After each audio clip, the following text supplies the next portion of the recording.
Greeting to you, my dear friends in Jesus Christ. Today's reflection is taken from the Gospel according to St. Matthew, chapter 5, verse 17 to 20.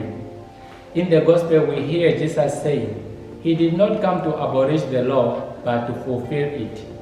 Jesus begins by making it clear that he did not come to abolish the law, but rather to demonstrating how to keep the law properly.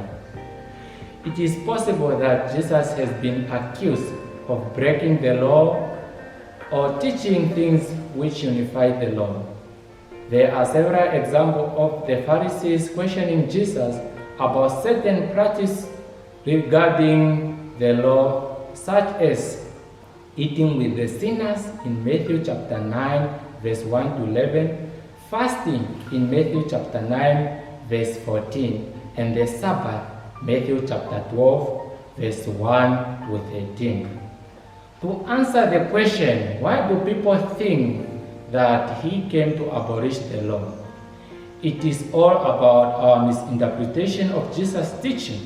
We have a tendency to change scriptures into what we want to believe rather than what it truly is. The Pharisees love to follow every written rule that the law has set forth, and even began to make up their own extra rules. He made it clear that his intention was not to abolish the law, but rather to give us a better understanding toward the law. In reality, Jesus was not changing the law at all. He wanted us to look intently into our hearts.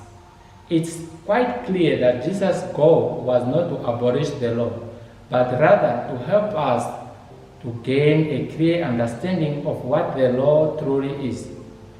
During that time, the Pharisees were changing the law and making it more difficult to follow. It was becoming a checklist for true Christians to do. And this was not what God intended. Then Jesus stepped in and delivered this message to us, changing what people believed true Christians needed to do.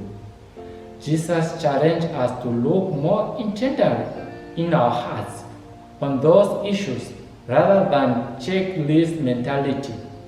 We must be clear that Jesus did not suggest that the law must go on, but rather that we should look at the law through a fresh lens.